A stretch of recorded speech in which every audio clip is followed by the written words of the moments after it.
All right, here we go. Welcome, guys. This is the Difference Makers. My name is Justin Tamani. I will be your host today. Today we have with us Cooper Marsh. He is an athlete agent slash manager with the Lab Management Group. You guys may know him for working with athletes such as Bethany Shadburn and Danielle Brandon.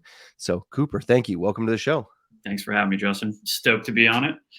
Awesome. It's always a pleasure to talk to you and to work with you. Like I was around your team a lot at WODProof this year with Jared, yourself, and it was always a pleasure. You guys are such like a family environment that it's like so awesome to see. So I appreciate that, and I appreciate your time. Thanks, man. Yeah, I mean, that's one of the biggest things that we kind of hark on in that Jason St. Clair, who is the guy who founded Lab, and myself try to like kind of build up as partners and co-owners is all about a family feel. We try not to, bring on too many people so that we can give everybody the attention they deserve. And I think we've done a good job of it, man. Like, we have a ton of fun, and yeah, Watapalooza. I mean, you crushed that photo shoot, and we can get into what it was for down the line. But that was the highlight of I think my trip to Miami. It was how fun that morning was. Oh, that was 100% the highlight of my trip. Yeah. So what Cooper's talking about is we went and did a photo shoot for Danielle Brandon and the launch of her rad partnership. And like from the photo shoot to the announcement was like, I don't even think it was 12 hours. Like it was like 4 hours maybe. If that, yeah. I mean, yeah. So, like a little background of that, right? So Benji, the founder of Rad, he wants to make sure. Obviously, Danielle, that signing is huge for his brand, right? And the launch of that. And I mean, he told me, look, if we don't sign Danielle, we're launching with no athletes. Yeah. Which I was like, oh, all right. That's a baller move right there. Yeah. And it's clear, it was evident how much he really wanted to land Danielle. And so it was like, hey man, well, we should probably just at least get a photo shoot out of the way while we're all down here. And then Danielle's making appearances. But he really wanted to carefully kind of craft that announcement. Yeah. And then, as we're shooting away and you were showing him the photos, everything was lining up, right? I mean, obviously we're in Wynwoods, artsy, it's super rad vibe. Yeah. Photos are coming out incredible. It's golden hour in the morning, right? Or I don't is that golden hour in the morning? I don't The Yeah. light was soft. It was sick. And next thing you know, we're just like, dude, why are we not announcing it while you're here and she's present and let's do this? And I mean, your turn time on that was like 45 minutes. Yeah. Yeah. And Didn't next have a thing you lot of time. know, and so that was a special thing and a little bit by the seam of our pants, but I think it was the best way that we could have done it because people then got to go and feel and touch and kind of fall in love with the brand and align that love with Danielle, which she's already got a lot of fan love. So it was a no-brainer, I feel, and I think it went off very well for something we just kind of made happen on the fly. Yeah. And you could see the difference in the rad booth prior to the announcement and then after the announcement. Like if you're just floating around, that was Saturday morning. But if you're floating around on Thursday and Friday, it was like there was a little bit of a buzz there. People were starting to kind of like touch the products, try it on. And then Saturday after that announcement, it was like lineups, like booth was packed. It was awesome to see. Hell yeah. No, yeah. And the shoes are awesome, man. They're great. Great shoes. There's some new companies coming into the space that are really kind of making waves, Rad being a huge one. And obviously there's some other ones too. So it's all super exciting to see. Yeah, not gonna lie, my rads have been the only shoes I've worked out in since Wadapalooza. Yeah. I mean, same for like 85%. I got sent some one of my buddies who's a soccer player for Nike sent me the new Metcon 7s. Those were great. And then Jordan from Reebok sent me the Reebok X2s, and those are very solid too. So they're all dope. But yeah, I mean, I typically wear the Rads the most, and I have them on right now. They're awesome. So Nice.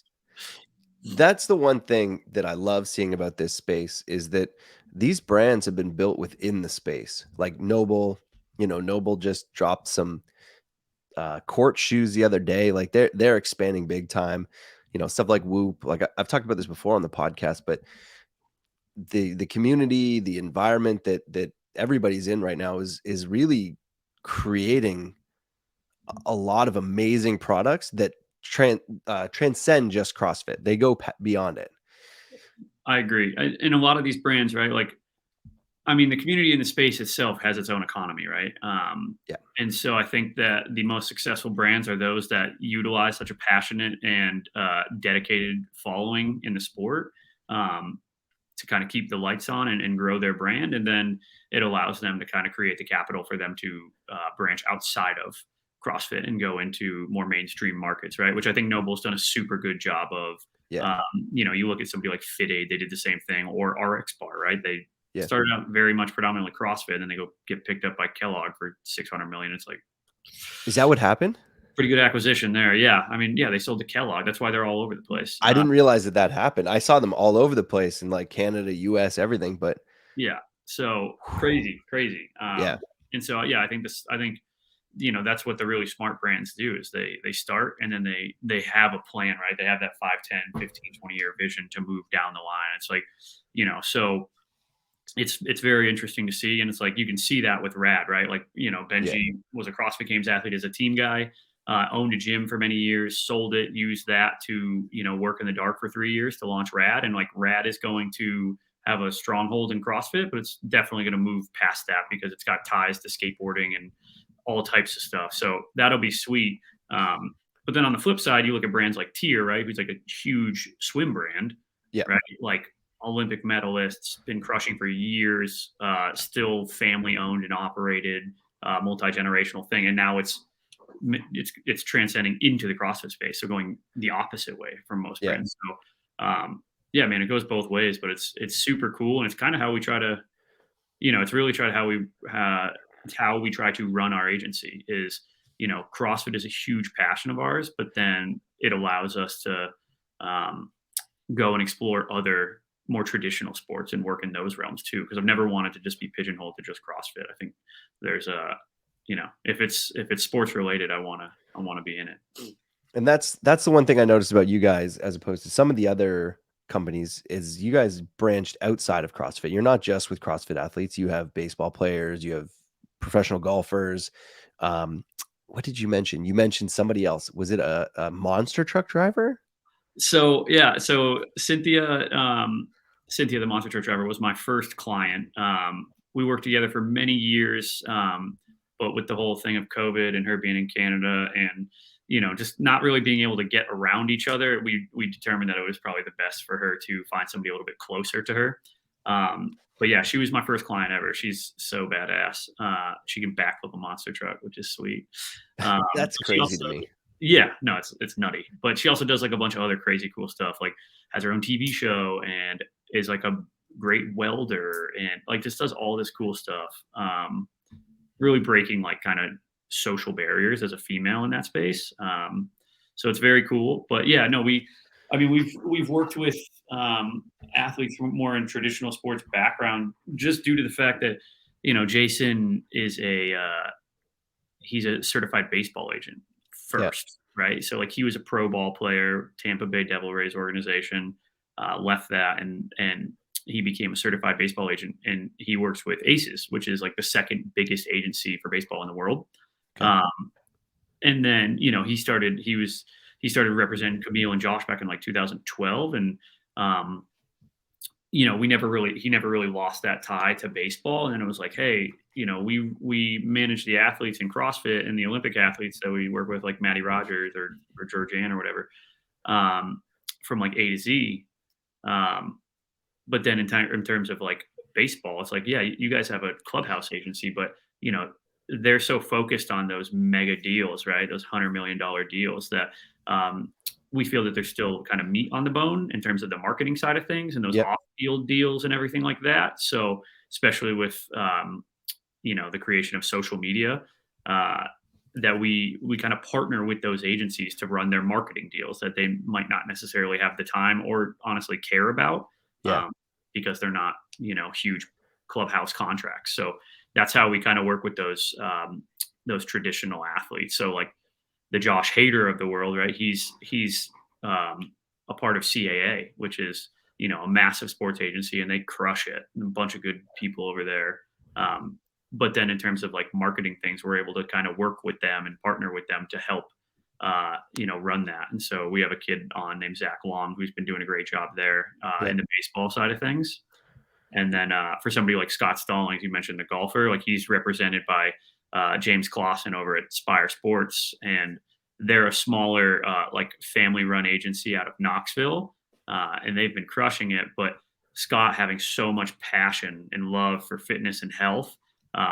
James and I touch base, and because that's kind of where we live predominantly is in that fitness side of things. James and I have partnered up to help do some of Scott's off course and even some on course deals too. So yeah, we just kind of partner up with other agencies and help those athletes do their thing. So it's awesome. That's really awesome to see, and it's kind of some inside stuff that you don't really think about. From the outside looking in, like you see the big deals, like you see the on-field deals, like you know, so and so is making $100 million every, for a 3-year contract to play baseball, but then you don't really see them do those marketing things, those endorsements. Um, is that something you're starting to see more of with the rise of social media? Absolutely. Yeah. I mean, some of those guys, right? We like Jason jokes about it. You look at somebody like when I was growing up on the Boston Red Sox, Dustin Pedroia, right? Oh Just yeah, like stud. yeah, He was, Jay knows him because he's an Aces client. Dustin went and played at ASU, right, which is in our backyard. Um, he's just a baller, right? Like yeah, that was my guy because I was like a short kid and I wasn't even that into baseball, but I was like, that's the person that I cheer for, right? yeah, He signed massive contracts. I mean, Dustin doesn't even have Instagram. It doesn't matter because when you yeah, sign a deal with that much money and you go and work with a good wealth advisor, like you're good, you're set for life. You don't need to do anything else. yeah, Um, but now a lot of these guys who are younger, it's like, maybe they're only making league minimum, right? Which is still good money, right? Half a yeah, million dollars. But, it's not, you shouldn't be turning down, 30, 50, 100 grand that you can make off social media deals. Like you only have a finite amount of time in that spotlight. So you should maximize all possible revenue streams. And so a lot of these guys are starting to kind of turn on to that and be like, yeah, you know what? I've got my group that crushes the clubhouse deal, but I need a group that kind of focuses in on just these marketing deals because A, I want to make sure I'm maximizing my earning potential, but B, I want to be doing things and creating things so that when it's all said and done and I'm retired, like I can lean into something else and bide my time. So that's kind of our whole shtick. yeah.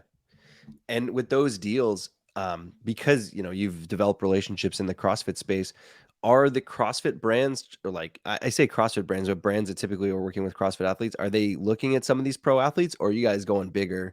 Like are there other opportunities for those? Yeah, I mean, in terms of those CrossFit athletes, right, or like those endemic to the CrossFit space, yeah, I mean, they're looking at those brands. I mean, look at Noble. They signed Scott Stallings, right, and now Yeah, he's the first Noble golfer. Or GoWOD, right? Tebow launched Mobility Pro, which is a golf mobility app, right, which is going to take over. But we just did a deal with them and Scott, so that's on course. So now that's non-endemic for them. Um, Although the creation of Mobility Pro was for that, that specific sport. But yeah, so they're starting to branch out and do things with these athletes. But in terms of even bigger ones, yeah, I mean, there are brands that come in and in terms of those traditional athletes that are just always going to be there, right? The Gatorades of the world or Dove, like yeah, who are owned by bigger conglomerates. But yeah, it goes both ways for sure. awesome. Now, how the heck do you get even started with this? Because you said you brought Zach on, and he's in the baseball world. You have a degree in economics, correct? Yeah, yeah. So, I mean, I got involved because I was a sales rep for the supplement company X Endurance for about 3 years, and I just saw how Jason, right? Jason is also an owner of X Endurance. I just saw how he operated and kind of what it is that he did in terms of just like being an agent, being a family man, like just as like overall swagger. Like if you know Jay, you know what I'm talking about. Like you've met Jason, Yeah. he was there at the photo shoot. The Yep. dude, you just like kind of gravitate towards him. Um, and I just love the dude. So I was like, man, what it is that you're doing is what I've always wanted to do. Like, how can I learn? And he just took me under his wing. And for about 2 years, he just kind of taught me and kind of tutored me. And I just slowly came into my own and went from part time to full time with the agency back in about 2019. And then since then, Him and I have Okay. are the co-owners of it. So it's been a very cool process. But I mean, it's like I'm not here without that dude. Yeah. And I mean, that's not even that long ago. Like when you're giving the timelines of these things, you're like, you worked as a sales rep for 3 years and then, you've only been technically with Lab, if you said 2019, like coming on 3 years now, like you haven't been doing that this long, but man, it seems like you're so well ingrained within the company, within the space that it's impressive. I didn't realize it had only been, 2.5, 3 years. No, I appreciate that. Yeah, I mean, I've been, you know, hard work pays off. I've been working hard, and it doesn't mean that I don't, still have a lot to learn. I feel dangerous, but I feel like uh, I'm only at like 50% because I still make mistakes, man, and you got to learn from them. And sometimes you got to, eat crow and keep it moving. So Yeah. uh, I just try to stay learning and not be too much of a know-it-all, which sometimes I can be capable of, and I learn a hard lesson. I got to grow from that. So yeah, no, I've had good mentors. Yeah, excellent. Yeah, One of the things I've noticed about you and a lot of the agents that I've worked with or met in the CrossFit space, like I've had Snorri on, I've had Matt O'Keefe on, um, all is you guys, spurs. yeah, everybody seems to have this like amazing like family type relationship with all of their clients and their athletes that they work with.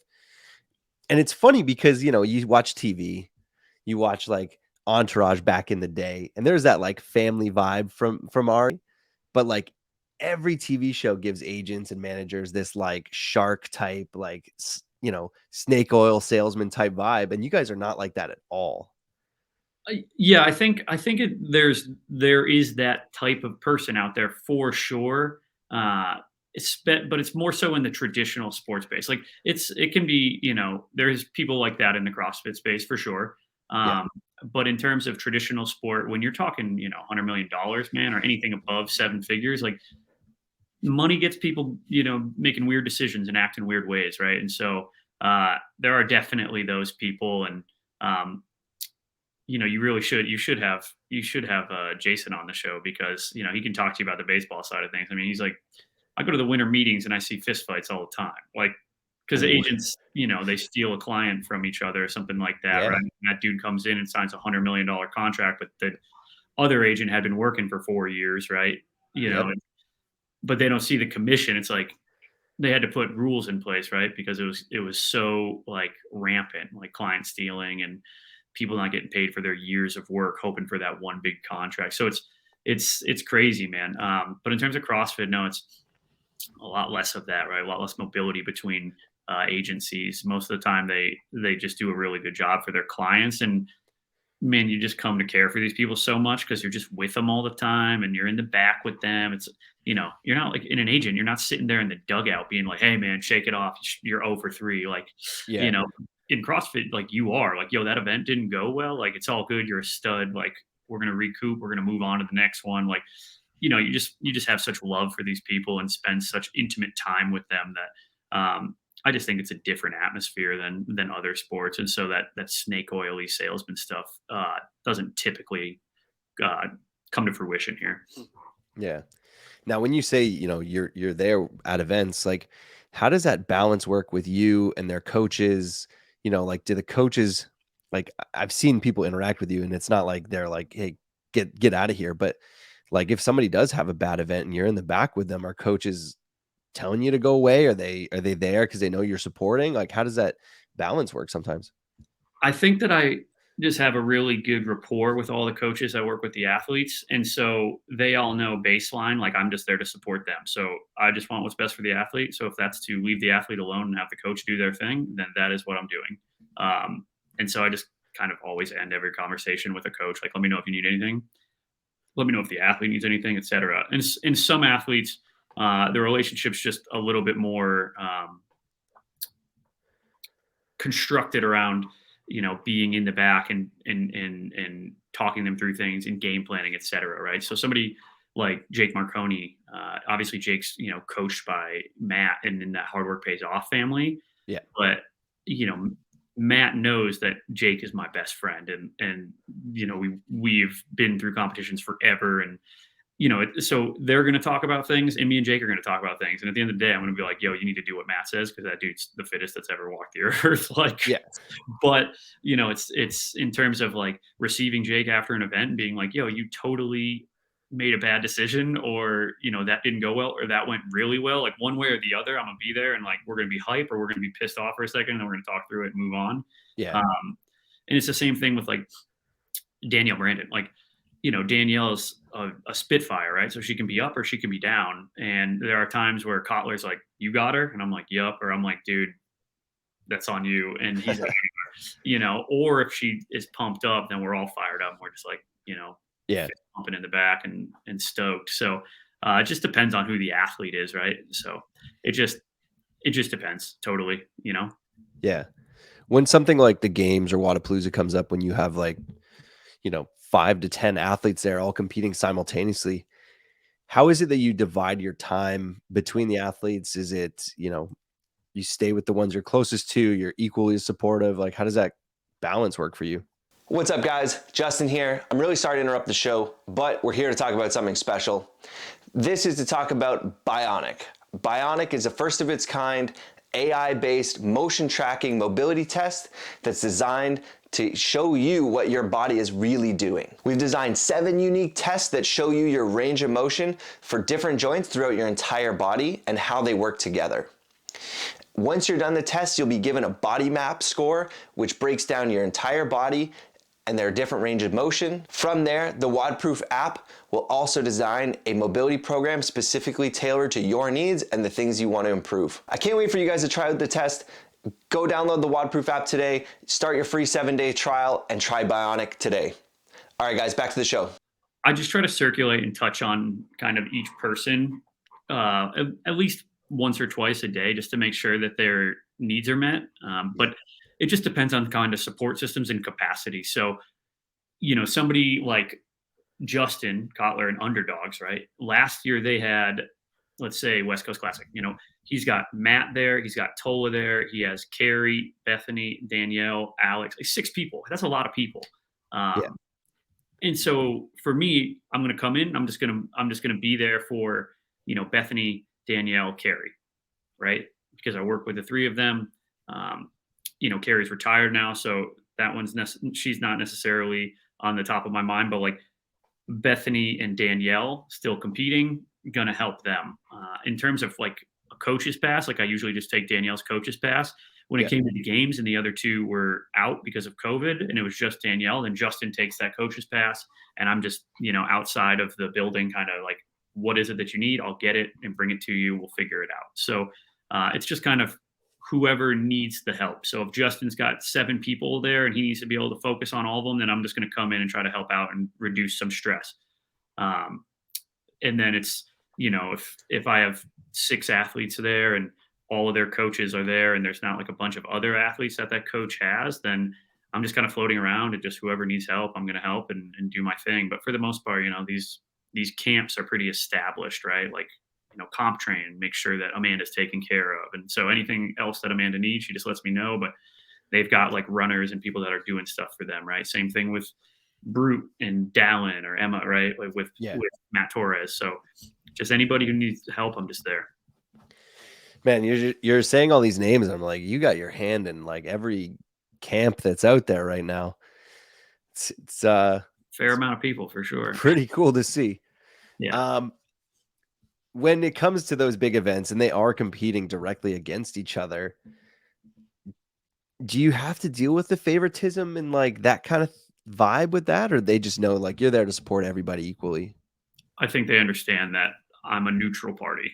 I just want, if it's something like semifinals, like I don't care what place you come in. I'm just hoping that you are in the top 5. So we're moving on to the games, right? Like the payday just isn't enough for it to be like, yeah, you know what? Like, I really hope that you take first and you take second and third. Cause it's, I'm just like, let's just get top 5 and keep it moving. And we'll peak for the games and crush that. So there's no, I don't really particularly cheer for one person over another. I just want all of them to do the best that they can do and just ideally extend their season. Yeah.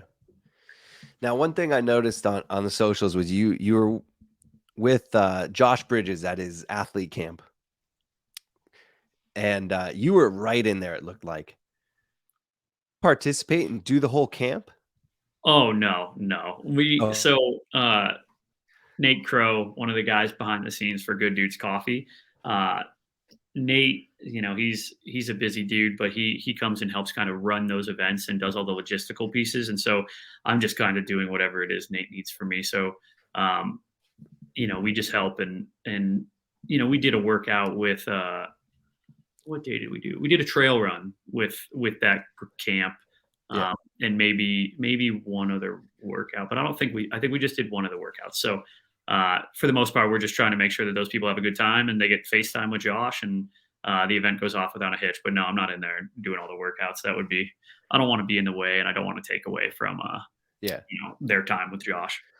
Because I don't think maybe people who might be on the outside looking in, I don't know if they know how fit you are. We do a good. Hey, I train every day. Well, 5 days a week. So you were a CrossFit coach as well. Yeah, I coached at Full Range CrossFit in Providence when I lived there, which is an incredible gym and a great community. And so Jake and I coached there together under Adam and Alicia. So it was so much fun. Okay. So could you take you're going to call your shot now, taking O'Keefe out in a workout? Oh, I mean, I'm turning the screws on O'Keefe in a workout. If he's listening, he knows this. Yeah, I wanted to go during 22.1. I wanted to go heads up me, Bijan, and Daniel Robbins, but nobody wanted to take me on. Not that there might not have just been there just wasn't enough time either, but I wanted it. I wanted some competition. I think we'll have to set something up. We'll get some cameras on that for you guys. Oh, hey, I'm working hard over here to make sure that I can be the winner. But I will say if they put like a heavy barbell or something like that, Daniel Robbins is strong as a house. So that dude's smashing me in that stuff. Really? Oh, dude, I wouldn't. He looks kind of skinny. no way. He's beefy. Look at his legs. He squats like. Is he? Yeah, dude. He squats like 435 or 450 or something is his goal, and he also clean and jerks a fair amount. Yeah, he's strong. He's a strong boy. Okay. I'll have to do my research better next time. Okay. Yeah, Daniel's strong. Aerobically, I think I can get him, but that's all I got. I can breathe hard, but put in the heavy weights, and it's it's not so pretty anymore. All right. Now you mentioned 22.1. So you had Bethany and Danielle there going head to head in Boulder. How was setting up that experience? Did they approach the girls and say, "Hey, we want both these girls here," and let's get them to do the announcement, or would they say, "Okay, we want Danielle and other person"? Did you bring Bethany in, or vice versa? They approached. They wanted both, Yeah. and they wanted to kind of highlight Bethany's stories. Well, both of their stories with how the games went last year, and so they wanted both of them. And we wanted them to come to Vegas, but it was so last minute that wasn't going to work. So we went up to Boulder, and it was super fun, and we had a great time. And it was very cool. The atmosphere was electrifying for us, for like kind of like a small tight knit crowd. Super cool though, and it's just a bummer that Bethany's not going to get kind of the opportunity to tell her story or rewrite her story from last year with this year, but we're working towards next year already, and it's going to be a good year.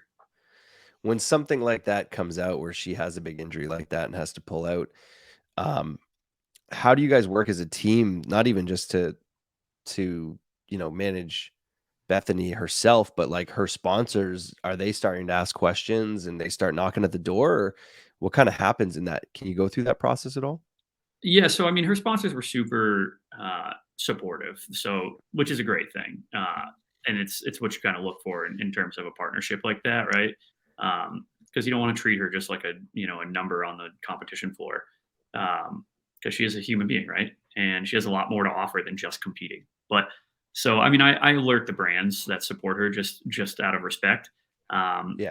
And also you want to make sure that she's getting enough time to herself to kind of process that and kind of feel those emotions, because that's heartbreaking, man. I mean, that's what she works her tail off day in and day out to be, to be the best in the world. So to not get to showcase that is gut wrenching. And so I'm essentially just trying to kind of create space for her to be able to do her thing and process that. Luckily, during that time, her fiance Randy was there, which is, a game changer, having him around to be able to kind of help her process. Yeah. Uh, but that's a tough one too, because like during the quarterfinals, we also have to keep it moving, right? We have other people competing. And so, it was a delicate balance for sure. But had a really good call with her a couple days ago, and she's ready to rock and roll, and she's gonna, they're getting married this summer, so obviously like there'll be changes in her world in terms of, I don't know, like where she lives or whatever, because she wants to live with her husband. Yeah. And so that's to be foreseen what that looks like and when that timeline is. But she's doing some things, she's getting an MRI, make sure her back's okay now, figuring out a plan to make sure that, that injury is taken care of and, doesn't pop up. And yeah, she's gonna smash. I mean, Bethany, even like an injured, wounded Bethany is like probably the most aerobic person in the sport. So a strong, healthy back Bethany is as dangerous. So she's gonna smash. It was just, you got to take the time for those people to process and be there for them. And I'm just kind of, whatever you need, let me know. But yeah, that's a tough one. I don't wish that upon anybody. No, nobody does. And everybody wants to see the best athletes competing against each other. Nobody wants to see these like half fields or, some of the stuff like last year, losing athletes, quite a few significant athletes throughout that competition of the games last year. Nobody wants to see that. Yeah, that's the hardest part is, I mean, I truly believe Bethany was on the podium last year at the games. I mean, look at her West Coast performance. It was like dominating. And then you looked at the workouts that came out, and people love to say like, oh, the best person in the world is going to win regardless of the workouts. And that's true. Yeah. But somebody like Bethany can get on a serious roll with a few workouts that fall into your wheelhouse, right? And it's, when confidence is high, other things start, firing on all cylinders. And she's so well rounded that it's true. The workouts don't necessarily matter, but it does hurt when they come into your wheelhouse. So when you see a workout that's 3 rounds for time of, what was it, a mile run and 30 toes to bar? Yeah. She's literally the fastest toes to bar person in the world, I think. And she's hands down like the best runner for distance in that field, or one of the best, right? Obviously, Emily Rolfe is so good at running, or, other people are really good at running. But like when workouts like that come out and she didn't get to, go out there and show out for those, it's one of those things where you're like, you got to be kidding me. Because it's like, really, fate had to have this way with her. Like, Yeah. she would have annihilated those events, man. Like a paddle, long swim. Come on. Yeah. Everything, like every workout that came out, I was like, Bethany would do so well with this.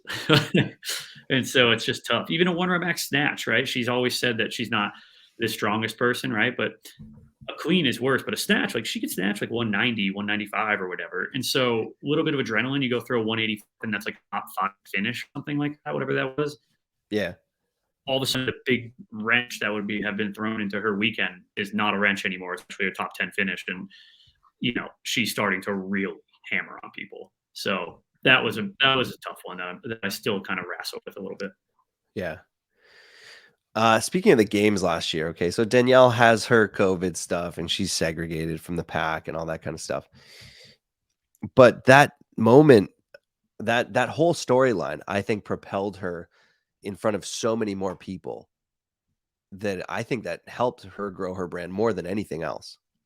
Oh, 100%. And we are not naive to that. Like, and it stinks that it came out of, the loss of Carrie and Bethany's season. But in terms of what it kind of did to Danielle's games experience, I mean, it made her experience a lot more stressful and alone feeling. But, she rose to the occasion. And I applaud her for it because, the biggest thing with Danielle is between the years and she's been working on it hard. And that was kind of a catalyst for the rest of her year moving forward that, hey, you survived that. And you crushed and you nearly took top 10 with all of these things working against you, and you're not even getting to go in the last heat sometimes where you can actually race, etc. Yeah. Uh, and you still did all of that, right? And then beat all men and women in the handstand walk thing by like a minute, which was super fun, or 45 seconds. Yeah. Uh, it definitely set the tone for kind of the stardom that was created around that. And so, yeah, she definitely benefited from that situation. Now, from an agent manager perspective, she gets up on the podium after that handstand and just, throws up the double birds. Are you going, "Oh no," or what's the reaction there? Like nobody's ever reacted like that before. Oh, I love it. We need Yeah. more of it. I mean, to be honest, her and I talked about when you win this event, because there's not a question about it, you're going to win this event. Yeah. You flip off the crowd, not the crowd, but like the situation, Yeah. and because that's who she is. She's raw. She's authentic. She doesn't give a fuck. Yeah. And I mean, my apologies for swearing, but that's just who Danielle is. So, Yeah. yeah, when she did that, I loved it. I was like, let's go. Let's bring the fire. Yeah. And I feel like that just like those couple first photos started circulating and it was like, "Oh, this is who this girl is. Like she's fired up." Yeah. Oh yeah. And there's more to come from that. Like she's Yeah. a girl who, she wants to beat you and then punch you in the mouth. So, yeah, the sport needs it, right? There's nobody like Danielle. And I mean, I, yeah, I couldn't agree more. Yeah. Like the joke, it has become like there's only a couple people who can celebrate a workout because you don't know what the next workout's going to be. And, you already know who's going to win certain workouts. Like you knew Guy was going to win the snatch workout. So you're just waiting for him to do something. Yeah. But then like, the guy in the first heat winning the next workout, he doesn't know if he won it or not. He's not celebrating. There's no passion. Like there's a bit of passion there, but not the same way.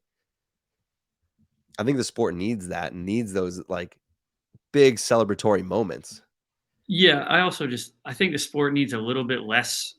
I don't know. It's going to probably sound bad, but like a little less camaraderie. Like you're Yeah. competing to beat each other, right? Like this is your livelihood, and Yeah. people don't take that lightly.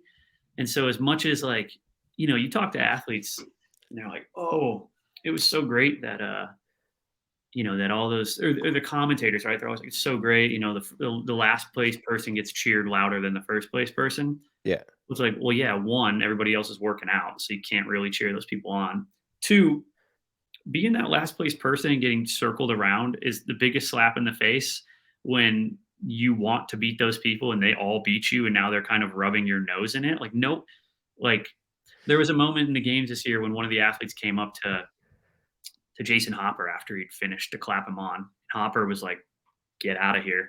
And I loved it because I Yeah. was he's competing and he's Yeah. being who he is, and he's not afraid to tell you to F off because he doesn't want to hear it. He wants to focus on the task at hand. And that's the type of thing where, I'm all for like being friendly and being a good person and respecting one another. But as soon as you get on the floor, that goes out the window. And I don't think that people should try to act like it doesn't, because you're there to compete and you're there to win. And I mean, if you have to be shoulder checked in a running event to get the message, or like I can pull you down, like I'm going to, if I'm a competitor, I want to win, and that's just it. So Yeah. like funny. That's actually Sorry. I'm just gonna say like a funny story about that. I'm wearing Jake Marconi's shirt here. Okay. Like Jake is so competitive. Well, one time we had an in-house competition at Full Range CrossFit in Providence, and it's like a 800-meter run to start into some like wall balls like that. And it was on sidewall. It's a right angle, right, a right-hand turn right into the gym. It's just a little door, and so most people are just you kind of like yield to those that are the faster runners, whatever. And I used to train a lot with Jake, and just riding his coattails, I feel like I got a pretty good baseline fitness. And so him and I are up front, but there's this one guy, I think his name was Jordy. He was running like with us, and he tried to like cut Jake off to get in the door, and Jake just hammered the dude, sent him flying past the door, and continued on with his workout. And I just I just said to Jake behind him, I'm like, "Really, Jake?" And he was like, dude wanted it, he wanted it. And the guy loved it. Jordy loved it. He was like, it fired him up, got him competing. And he was all smiles, but that's how it is on the floor. That's the reality of it, And Yeah. so all the showmanship of, nice job, keep going. Mm-mm. I want you to be slower. I want more people to fill the gap between you and me if I'm a competitor, because I want the bigger point spread. So I just love it when athletes are actually authentically themselves, to circle all the way back. So when Danielle flips the birds like that, let's have more of it. Yeah. That's a funny story about Jake, but that's something you don't hear about too much in the like competitive CrossFit circles of like, somebody pulling on somebody's bathing suit in a swim or like pulling an ankle during the swim, but that stuff happens. You just don't It hear about definitely it. does. It definitely does. And so stuff like that where I'm like, you know, it's if you ain't rubbing, you ain't racing. It's kind of Yeah. how I feel about it. So And I feel like, yeah, those are the kind of stories like you hear about all the time in like Iron Man and things like that, where you're like, you got to be careful. yeah, don't go drowning one another. That's not cool. And like No. I wouldn't pull cheap shots, but in terms of competing, what is like fair or socially acceptable, like yeah, you should definitely be rubbing elbows and trying to take every that you can. But in terms of like pulling somebody's goggles off their face, like that's a little much. Don't be lame, Yeah. Be a competitor. Don't be a cheat. I'll say that. Yeah. I like that. So How are you managing all these big personalities? Like, Danielle's got a big personality. Bethany seems like she has a big personality. Like, how do you manage those? And how do you dictate, do you say, hey, like that doesn't look good. That's a bad look. That's a good look. Are you doing those kinds of things? Or are you saying be you, do your thing?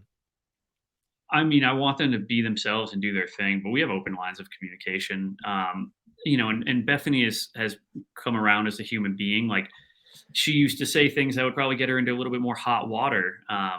And she has just grown so much since the time that we've worked together. I mean, we all have. Like we started working together 3 years ago, right? And it's just a big difference, or even maybe it was a little more than that. But so in terms of like big personality, like she has a big personality, but she's also super mature and knows what to say and when to say it.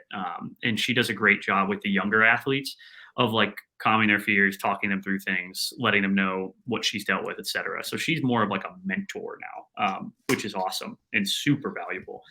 Somebody like Danielle, like I said, she's a Spitfire, and so there are times, where Danielle could say things that she might want to walk back, and we handle those, but we have very open lines of communications. And sometimes, her and I'd get after her a little bit or something. And she's usually like, yeah, no, I feel you. Okay. She's learning, man. But, she's, like I said, she's unapologetically herself. And I wouldn't want it any other way. Yeah. But with that, comes times where she fires off something and you handle it. So, Yeah. And now she just had her social media accounts hacked recently. oh God, she's a big crypto miner girl. She loves crypto. The way she dealt with it though was pretty good. I mean, luckily, Matt Lee at Instagram Sports or Facebook Meta Sports, right? Unfortunately, he's had to help me out 3 different times, right? Annika got the same hack right before WODProof, and we were lucky enough to get her account back so that we could capitalize on that big moment she had of winning, right? Yeah. That like tripled her following. And then Scott Stallings' account got hacked once, so he helped us get that one back. And then Danielle's, that happened, and that was a learning opportunity for her to turn on 2-factor authentication and do it when I tell her to do it the first time. And yeah, man, she was a little stressed. But it was the worst part about it is that it happened on a Saturday. So I'm like, we can't.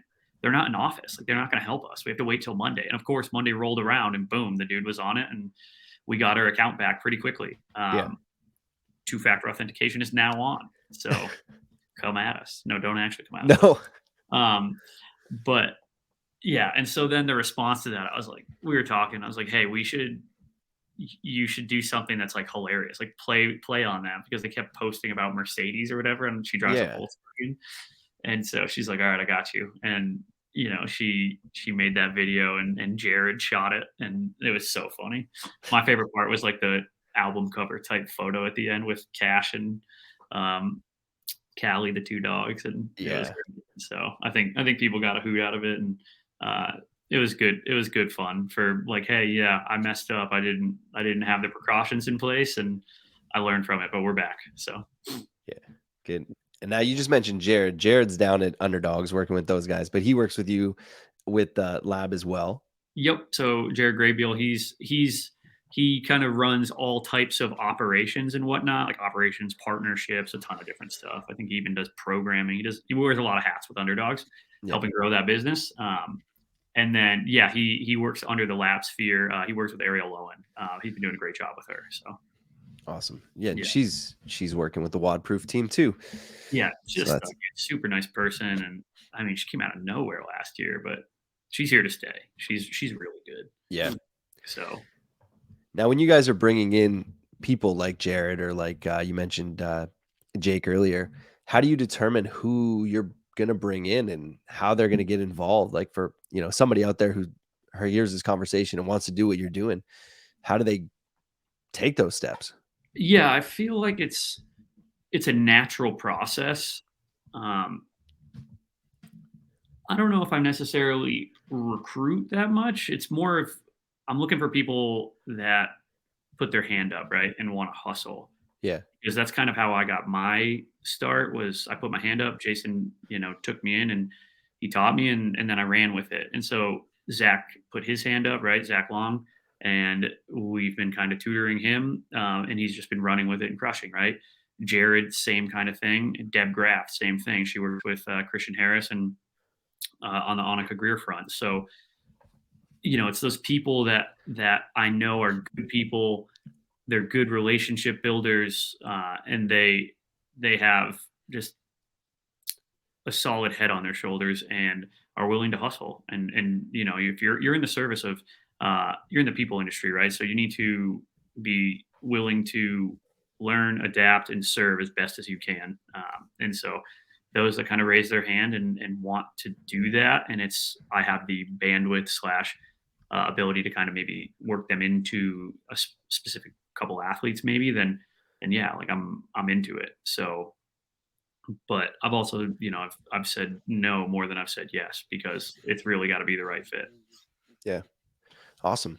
On that note, what do you got coming up next? Is there anything? I mean, we got the semifinals coming up in just about a month here. Anything else going on with you guys at Lab? Um, yeah, man. I mean, we are just kind of pumped up about. We have another Josh Bridges event at the end of the month, which will be exciting. Always fun to kind of get around those people. And then, yeah, we're fired up for semis and the athletes doing their thing. And, you know, we've we've got some good stuff coming down the pipeline. A lot of athletes working on different things, and it's one of those things where you kind of just got to watch this space, and you'll see things as they evolve. Awesome. So Coop, thanks so much for joining us. We really appreciate your time. And yeah, we'll wrap it up there. Appreciate everything. This has been thanks, insightful. thank you. All right, guys. Have a great week, guys.